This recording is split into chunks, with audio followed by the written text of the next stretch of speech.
cher Sébastien Boko, voilà, toi qui exposes actuellement donc à l'Institut français du Bénin à travers une exposition qui s'appelle Nourira. C'est ça, Nourira, donc qui est présente à l'Institut français, donc la salle d'expo de l'Institut français, depuis le 1er octobre jusqu'au 31 octobre.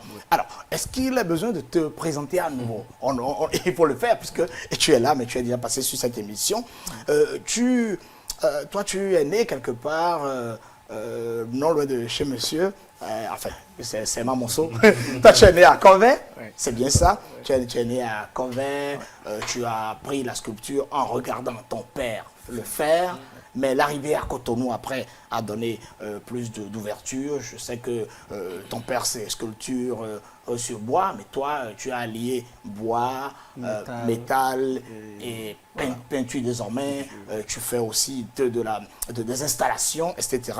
Et aujourd'hui, tu es l'un des artistes de ta génération, vraiment les plus connus au Bénin et même à l'international. On t'a vu exposer en Autriche, en Suisse, en Turquie, en Chine, au Japon, en Égypte, en Tanzanie, au Sénégal, au Mali, en Côte d'Ivoire, au Togo, aux États-Unis et même en Nouvelle-Zélande.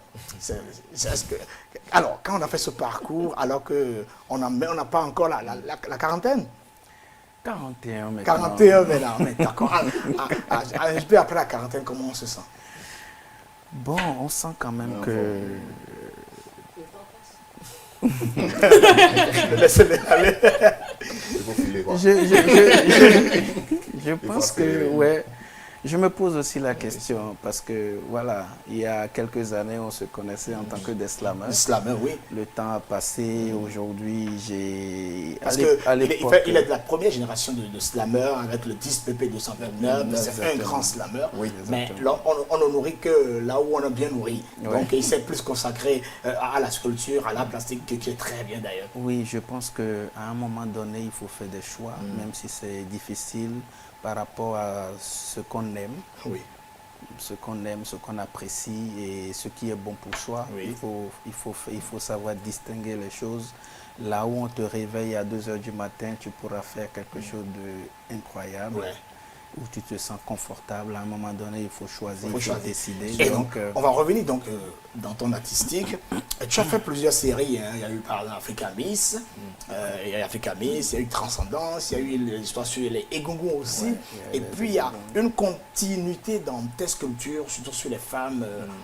Est-ce que tu es, comment on va dire, tu es attiré, tu es par la force des Amazones, c'est ce qu'on m'a dit. Oui, je vais faire un petit bref des séries pour qu'on arrive à l'exposition en cours. Absolument. Vous savez, j'ai fait l'Africa Mix, j'ai fait les Amazones. Les Amazones, c'est en Afrique et au Bénin, on va voir que 90% au moins des femmes sont des entrepreneurs.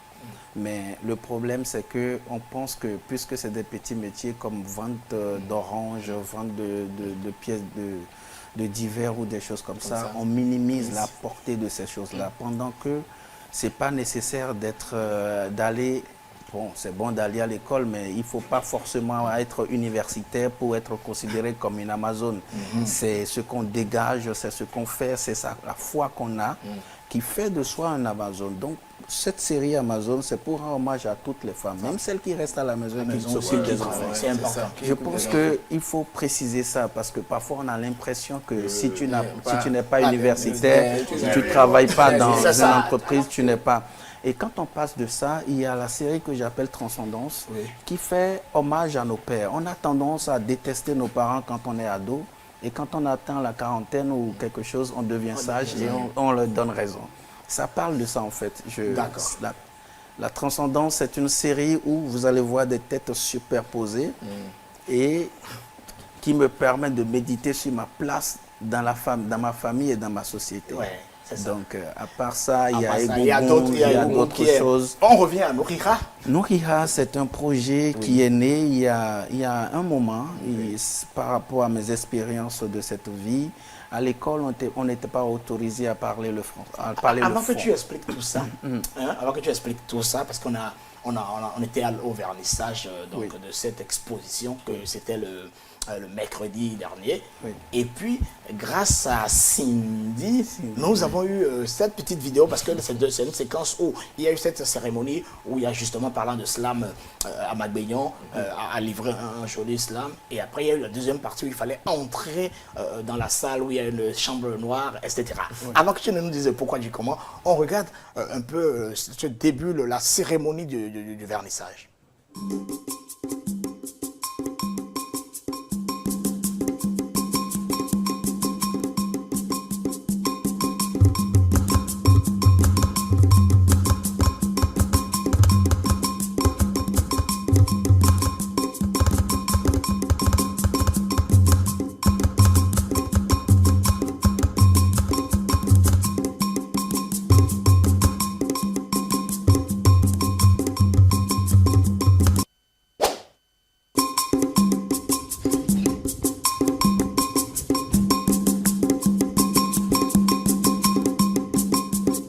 De la peinture. Voilà, vous connaissez Sébastien comme sculpteur reconnu internationalement et ici au Bénin, bien évidemment. Mais là, vous allez voir, il va nous présenter ses peintures. Bon, Sébastien, Sébastien Bocor. Décidément. Tu es emporté là. Mais une chose est sûre, donc on a vu, on va continuer de voir les images. Cette cérémonie, cette tenue. Pourquoi il t'a semblé nécessaire d'appeler Ahmad Beyon pour porter cette voix sur de ce vernissage? La création contemporaine, elle est généralement silencieuse. Oui. Et mis à part Ahmad Beyon, il y a un audio qui compte dedans. Compte, ouais. Mais je pense qu'il faut porter la voix le plus haut possible. Oui. Par la création contemporaine physique, mais aussi par la voix. Je sens que c'est un slammer et j'ai été slammer. Je trouve que la combinaison des deux choses... Il a fait 10 BP?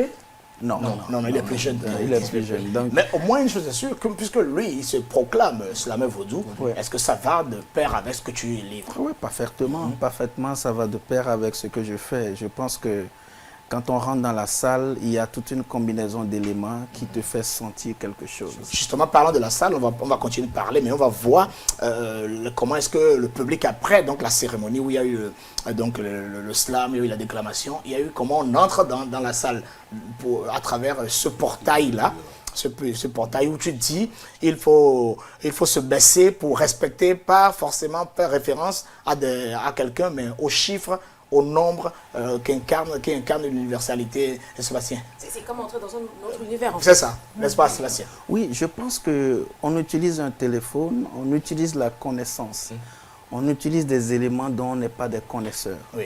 Et en présence de ces éléments-là, je pense qu'il faudrait montrer un peu de respect aux créateurs, à ceux qui l'ont utilisé avant nous. Oui. C'est l'idée, c'est l'idée de l'entrée. Il faut se prosterner, il faut rendre hommage à tous ceux qui ont eu à créer ces éléments-là qui constituent aujourd'hui le comptage en Fongbé. Et quand on rentre dedans, il y a une salle noire qui t'accueille avec une œuvre, avec une lumière. C'est comme un coffre-fort. La pièce au mur, c'est un collier. C'est un collier et qui est dans un noir. C'est pour dire que quelque chose de précieux pour toi, tu l'installes là où tu sens qu'il est plus en sécurité. Et sur ce collier-là, vous allez voir que j'ai installé tous les éléments qui constituent le comptage, comme le pied, les yeux, la corde. C'est ces éléments qui constituent ce collier-là. Justement, reviens sur l'élément, reviens sur l'élément comptage, puisque tu parlais de comment on compte en Fongbé. Je sais qu'après cette vidéo, le rappel collier, il y a la deuxième partie de l'expo, enfin la troisième partie même de l'expo, où il y a d'autres œuvres, où le public il y a un peu plus de lumière. Revenons donc sur le Mourira en Fongbé dont tu parlais tout à l'heure, et tu parlais de Nukun Afort. Donne-nous ta lecture de la chose. Oui, le comptage en fond, le fond inclut des parties du corps humain pour constituer le comptage. Et c'est de la poésie.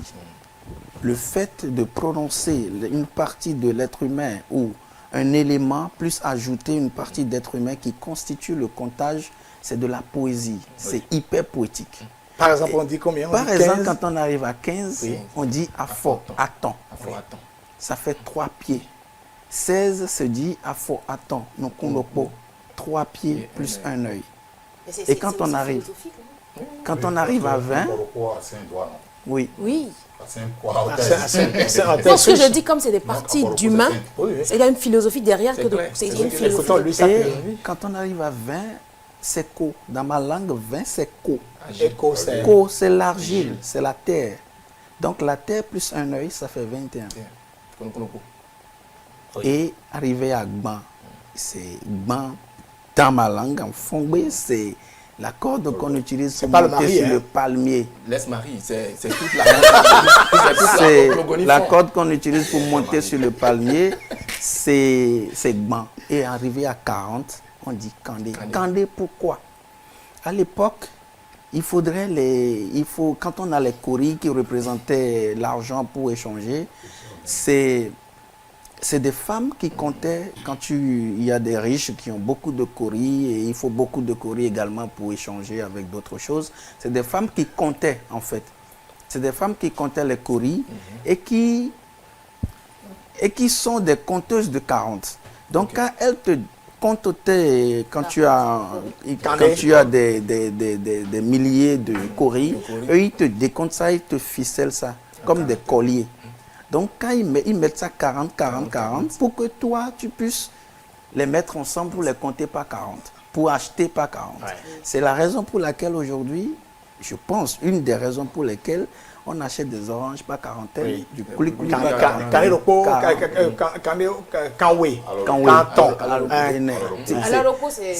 Contrairement peut-être aux Européens, qui font le bloc de centaines. Donc c'est le bloc de quarantaine. Le mode de quarantaine. Donc c'est des compteuses de 40 qui comptaient les choses par quarantaine, ce qui fait que le mode de compter par quarantaine existe jusqu'à nos jours. Donc voilà en gros ce que je peux... Est-ce que je peux le dire, c'est la première fois, j'ai plus de 30 ans, mais c'est la première fois que je viens de faire le rapport entre le fait qu'on dit affolé, là, ça veut dire du pied humain. Non, je suis bleu. Non, c'est fantastique. Il y a même une blague. Tu connais la blague pour les femmes ou justement les personnes qui se dépigmentent quand on dit bon à photon. Oui, ça fait 15, non? C'est 15. Bon à photon. Non. Bon, oui, là on dit... Regarde son pied. C'est un chiffre aussi.